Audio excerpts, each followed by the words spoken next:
I am a sucker for a great story, and when I was chatting with Rob and Jen from Home Appliances Food Co., there was a neat anecdote that came up that I wanted to make its own episode.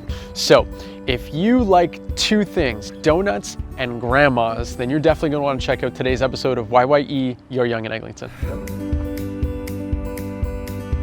On that note, because that's what I was going to ask about, because I'm seeing people tagging you guys on Instagram and stuff like that about your donuts. So could you talk about the donuts a little bit, please? It's Rob's family's recipe, so I feel like the idea for the donuts came about when I wanted to open my own restaurant, and I was like, I'm like 14 generations Canadian or something like that, which is not very common, but I'm like, I didn't want to label my food as like Canadian food or anything like that. So like I needed to draw like a bit of my heritage, like a bit of my family into the picture in order to like really like drive home that this is like from my heart. So I went and took a trip up north to see my parents and my grandparent or my grandma, and on my dad's side we call her ma mère because she's French Canadian, and I just asked her for like recipes and stuff like that, and one in particular were these donuts that she used to cook for us,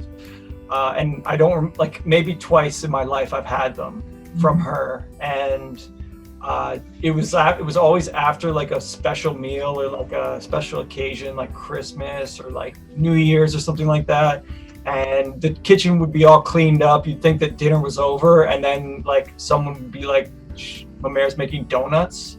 And you're like, what's going on? So like, we'd gather around the table, and like she would fry up these donuts and then serve them warm, like hot, fresh out of the fryer, like glazed in honey. And our family would just like fight over them. And like after each round of donuts, she'd put on the table, and we'd eat them all. And then another round would come out, and like, people were like, we'd always be like, nobody serves warm donuts, like a donut warm, how, like that must be good, like that must be the reason that we like them so much. And then she said, she was like, yeah, sure, take the recipe. She gave us a bunch of recipes. Like I took like some other stuff, some like stuff that I'm like, I'm never going to use this, but I also don't want to offend my grandmother. But it turned out like to be like the best, because like Jen said, they're a hit with us, and like people love them, and like being able to like my grandma's seen this, and she's like I think she feels pretty like happy, and I'm so happy to share like something that she shared with us, and like it's all love, right? Like it was her love to us, and now it's like we're giving that to like other people. So that was amazing. Very cool. Great story. Love it. Fantastic. Thank you for sharing.